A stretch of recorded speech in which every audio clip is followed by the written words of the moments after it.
ಭೌತಿಕವಾಗಿ ನಾವು ಪೂಜೆ ಪುನಸ್ಕಾರ ಇವುಗಳನ್ನ ಮಾಡುವುದಕ್ಕಿಂತ ನಮ್ಮ ಒಳಗಿನ ಕೆಟ್ಟತನವನ್ನ ಬಿಟ್ಟು ನಮ್ಮ ಒಳಗಡೆ ಇರ್ತಕ್ಕಂಥ ಒಳ್ಳೆಯತನವನ್ನ ನಾವು ಹೆಚ್ಚು ಮಾಡಿಕೊಳ್ಳುವುದೇ ನಿಜವಾದ ಪೂಜೆ.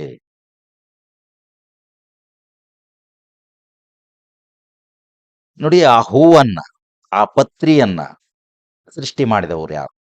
ಭಗವಂತ. ಭಗವಂತ ಸೃಷ್ಟಿ ಮಾಡಿರ್ತಕ್ಕಂತಹ ನಿಸರ್ಗದಲ್ಲಿರ್ತಕ್ಕಂಥ ಹೂವು ಪತ್ರಿಯನ್ನೇ ಕತ್ತರಿಸಿ ಅಥವಾ ಕಿತ್ಕೊಂಡು ಬಂದು ಅದೇ ದೇವರಿಗೆ ಕೊಡೋದ್ರಲ್ಲಿ ಏನ್ ಅರ್ಥ ಇದೆ?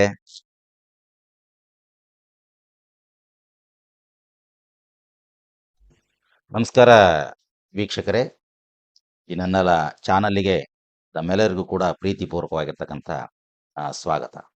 ಸ್ನೇಹಿತರೆ, ಇವತ್ತು ನಾನು ಆ, ವಚನ ಸಾಹಿತ್ಯದಲ್ಲಿ ಅಷ್ಟೇನು ಹೆಸರು ಕೇಳಿ ಬರದಂಥ ಒಬ್ಬ ವಚನಕಾರರ ಒಂದು ಮುಖ್ಯವಾದಂಥ ವಚನವನ್ನ ಪ್ರಸ್ತುತಪಡಿಸಬೇಕು ಅನ್ಕೊಂಡಿದ್ದೇನೆ. ಇದು ಕುಷ್ಟಗಿ ಕರಿಬಸವೇಶ್ವರ ಅವರ ವಚನ.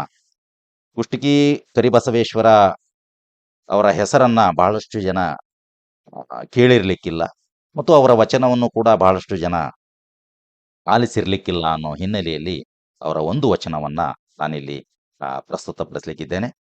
ತಾವೆಲ್ಲರೂ ಕೂಡ ಯಾರು ಈ ಚಾನಲ್ಗೆ ಹೊಸದಾಗಿ ಬಂದಿದ್ದೀರಿ, ಚಾನಲ್ ಅನ್ನ ಸಬ್ಸ್ಕ್ರೈಬ್ ಮಾಡ್ಕೊಳ್ಳಿ ಮತ್ತು ಈ ವಚನದ ವಿಶ್ಲೇಷಣೆಯನ್ನ ತಾವು ಕೊನೆ ತನಕ ವೀಕ್ಷಿಸಿ.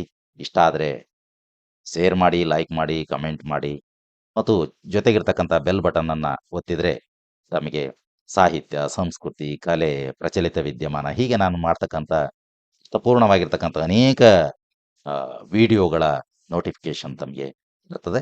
ಬನ್ನಿ, ಕುಷ್ಟಗಿ ಕರಿಬಸವೇಶ್ವರ ಅವರ ವಚನವನ್ನ ನೋಡೋಣ. ಆರಂಭದಲ್ಲಿ ಈ ವಚನವನ್ನ ನಾನು ಓದ್ತೇನೆ, ಆಲಿಸಿ. ಉದಯದಲ್ಲೆದ್ದು ಗಡಗಡನೆ ನಡುಗುತ್ತಾ ಹೋಗಿ ಹೂಗಿಡು ಪತ್ರೆಯ ಕಡಿವ ರುಡಗೇಡಿಗಳು ನೀವು ಕೇಳಿರೋ. ಉದಯದೊಳೆದ್ದು ಗಡಗಡನೆ ನಡುಗುತ್ತಾ ಹೋಗಿ ಹೂ ಗಿಡು ಪತ್ರೆಯ ಕಡಿವ ದೃಢಗೇಡಿಗಳು ನೀವು ಕೇಳಿರೋ. ಅದು ಕಡು ಪಾಪವಲ್ಲವೇ ನಿಮಗೆ? ನಡುಗಿರೋ ಪರಧನ ಪರಸ್ತ್ರೀಯರಿಗೆ, ನಡುಗಿರೋ ಕೊಲೆ, ಹುಸಿ, ಕಳವು, ಪಾರದ್ವಾರ ಅತಿಕಾಂಕ್ಷೆಗೆ, ನಡುಗಿರೋ ಹರ ನಿಂದ್ಯ ಗುರು ನಿಂದ್ಯ ಅನಾಚಾರಕ್ಕೆ. ಇದಕ್ಕೆ ನಡುಗದೆ ಮಳೆ ಚಳಿ ಗಾಳಿಗೆ ನಡುಗಿ ಹೂ ಗಿಡ ಪತ್ರೆಯ ಕಡಿವ ಕಡು ಪಾಪಿಗಳಿಗೆ ನಿಮಗೆ ಮೃಡ ಪೂಜೆ ಎಲ್ಲಿಯದೋ ಇಲ್ಲ. ಅಖಂಡ ಪರಿಪೂರ್ಣ ಘನಲಿಂಗ ಗುರು ಚನ್ನ ಬಸವೇಶ್ವರ ಶಿವಸಾಕ್ಷಿಯಾಗಿ ಶಿವಸಾಕ್ಷಿಯಾಗಿ. ವಚನದ ಭಾಷೆನೇ ಬಹಳ ಸರಳ ಇರ್ತದೆ. ವಿಶ್ಲೇಷಣೆ ಇಲ್ಲದಿದ್ದರೂ ಕೂಡ ಹೆಚ್ಚು ಕಡಿಮೆ ಓದಿದ ತಕ್ಷಣ, ಕೇಳಿದ ತಕ್ಷಣ ಅರ್ಥವಾಗ್ತಕ್ಕಂಥದ್ದು ವಚನಗಳ ಒಂದು ವೈಶಿಷ್ಟ್ಯ. ಇದು ಕೂಡ ಅಷ್ಟೇ ಸರಳವಾಗಿರ್ತಕ್ಕಂಥ ಒಂದು ವಚನ.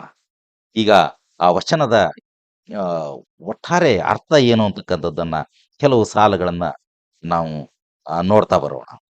ಉದಯದೊಳೆದ್ದು, ಬೆಳಗ್ಗೆ ಎದ್ದು ಗಡಗಡನೆ ನಡುಗುತ್ತಾ ಹೂ ಗಿಡು ಪತ್ರೆಯ ಕಡಿವ ದೃಢಗೇಡಿಗಳು ನೀವು ಕೇಳಿರೋ.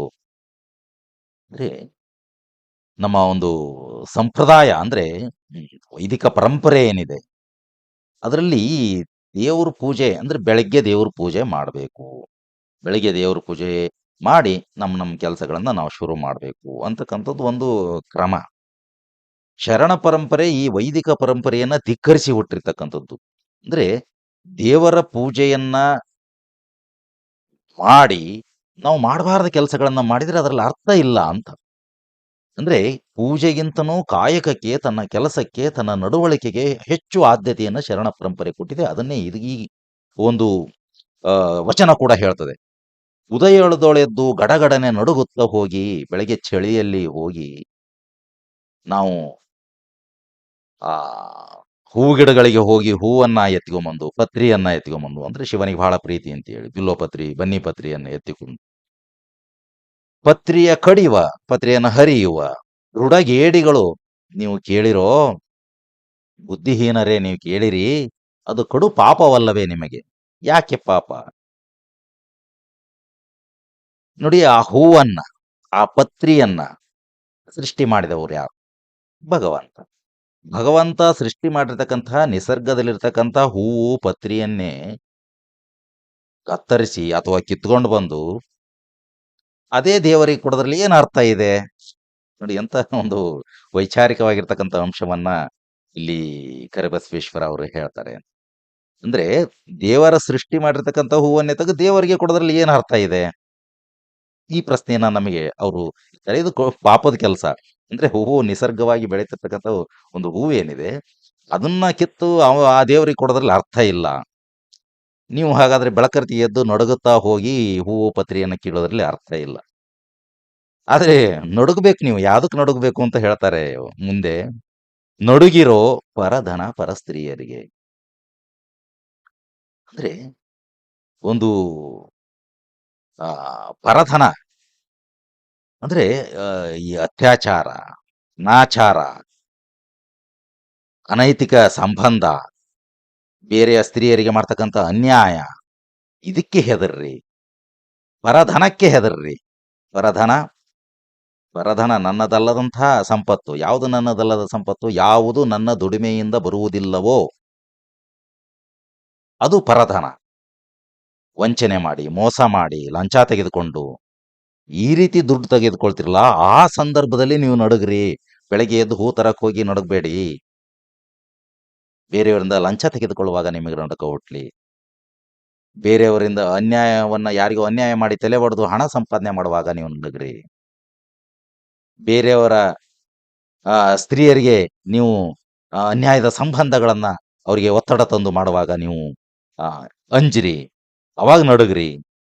ನಡುಗಿರೋ ಕೊಲೆ, ಹುಸಿ, ಕಳವು, ಕೊಲೆ ಮಾಡುವಾಗ, ಕಳುವು ಮಾಡುವಾಗ, ಸುಳ್ಳು ಹೇಳುವಾಗ, ಇಂಥ ಸಂದರ್ಭದಲ್ಲಿ ನೀವು ನಡುಗಬೇಕೇ ವಿನಃ ಬೆಳಿಗ್ಗೆ ಎದ್ದು ಹೂವು ಪತ್ರಿ ತರಲಿಕ್ಕೆ ಹೋದಾಗ ನಡುಗೋದು ಅದು ಯಾವ ಅರ್ಥ ಇಲ್ಲದ್ದು ಅಂತಕ್ಕಂಥದ್ದನ್ನ ಹೇಳ್ತಾರೆ. ನಡುಗಿರೋ ಹರನಿಂದೆ, ಗುರುನಿಂದೆ, ಅನಾಚಾರಕ್ಕೆ, ದೇವರನ್ನ ಟೀಕೆ ಮಾಡುವಾಗ ನೀವು ನಡುಗ್ರಿ, ಅವಾಗ ಹೆದರ್ರಿ. ಗುರುಗಳನ್ನ ನಿಂದನೆ ಮಾಡುವಾಗ ನೀವು ಹೆದರ್ರಿ, ಅವಾಗ ನಡುಗ್ರಿ. ಅನಾಚಾರ, ಅತ್ಯಾಚಾರ, ಆಚಾರಕ್ಕೆ ವಿರುದ್ಧವಾಗಿರ್ತಕ್ಕಂಥದ್ದನ್ನ ನೀವು ಮಾಡುವಾಗ ನೀವು ನಡುಗ್ರಿ. ಇದಕ್ಕೆ ನಡುಗದೆ ಮಳೆ ಚಳಿ ಗಾಳಿಗೆ ನಡುಗಿ ಹೂಗಿಡ ಪತ್ರೆಯ ಕಡಿವ ಕಡು ಪಾಪಿಗಳಿಗೆ, ಇಂಥದಕ್ಕ ನೀವು ನೈತಿಕವಾಗಿ ಯಾವುದನ್ನ ಕೆಟ್ಟದ್ದೋ, ದೇವರಿಗೆ ಇಷ್ಟ ಇಲ್ಲದ್ದೋ ಅಂಥ ಕೆಲಸವನ್ನ ಮಾಡುವಾಗ ನಾವು ನಡುಗಬೇಕೇ ವಿನಃ ಬೆಳಗ್ಗೆ ಎದ್ದು ಪತ್ರಿ ತರಲಿಕ್ಕೆ ಮಳೆ ಚಳಿ ಗಾಳಿ ಇಂಥದಕ್ಕೆ ನಡುಗೋದಲ್ಲ. ಅದು ಸ್ವಾಭಾವಿಕವಾಗಿರ್ತಕ್ಕಂಥದ್ದು. ಹೀಗೆ ನೀವು ಕೆಟ್ಟದ್ದನ್ನ, ಅತ್ಯಾಚಾರ, ಅನಾಚಾರ, ವಂಚನೆ, ಮೋಸ, ಸುಳ್ಳು, ಕಳವು ಇಂಥವುಗಳನ್ನ ಮಾಡುವಾಗ ನಾವು ನಡುಗಬೇಕು. ಇದನ್ನು ಬಿಟ್ಟು ನೀವು ಆ ರೀತಿ ಮಾಡಿದ್ರೆ ನಿಮಗೆ ಮೃಡ ಪೂಜೆ ಎಲ್ಲಿಯದೋ, ನಿಜವಾದ ಪೂಜೆ ಎಲ್ಲಿಯದೋ? ಕಂಡ ಪರಿಪೂರ್ಣ ಘನಲಿಂಗ ದೇವರು ಚನ್ನ ಬಸವೇಶ್ವರ ಸಾಕ್ಷಿಯಾಗಿ. ಒಟ್ಟಾರೆಯಾಗಿ ಈ ವಚನ ಕಟ್ಟಿಕೊಡ್ತಕ್ಕಂಥದ್ದು, ಭೌತಿಕವಾಗಿ ನಾವು ಪೂಜೆ ಪುನಸ್ಕಾರ ಇವುಗಳನ್ನ ಮಾಡುವುದಕ್ಕಿಂತ ನಮ್ಮ ಒಳಗಿನ ಕೆಟ್ಟತನವನ್ನ ಬಿಟ್ಟು ನಮ್ಮ ಒಳಗಡೆ ಇರ್ತಕ್ಕಂಥ ಒಳ್ಳೆಯತನವನ್ನ ನಾವು ಹೆಚ್ಚು ಮಾಡಿಕೊಳ್ಳುವುದೇ ನಿಜವಾದ ಪೂಜೆ. ಆಚಾರವೇ ಸ್ವರ್ಗ, ಅನಾಚಾರವೇ ನರಕ. ಈ ಒಂದು ವಿಶ್ವಸತ್ಯವನ್ನ ಈ ವಚನ ಕೂಡ ಇಲ್ಲಿ ಪ್ರತಿಪಾದಿಸ್ತದೆ. ಈ ವಚನದ ಆಶಯ, ಒಟ್ಟಾರೆ ಆಶಯ ಒಂದು ಮಾತಿನಲ್ಲಿ ಹೇಳೋದಾದ್ರೆ, ನಾವು ನಮ್ಮ ಮನಸ್ಸು, ನಮ್ಮ ಹೃದಯ, ನಮ್ಮ ಆಲೋಚನೆ ಇವುಗಳನ್ನ ಕೆಟ್ಟದ್ದಕ್ಕೆ ಬಳಸದೆ ಸಚ್ಚಾರಿತ್ರ್ಯವಂತರಾಗಿ, ಶುದ್ಧ ಮನಸ್ಕರಾಗಿ ನಾವು ನಮ್ಮ ಕೆಲಸವನ್ನ ಪ್ರಾಮಾಣಿಕವಾಗಿ ಮಾಡಿದರೆ ಅದೇ ಶಿವನಿಗೆ ಪೂಜೆ.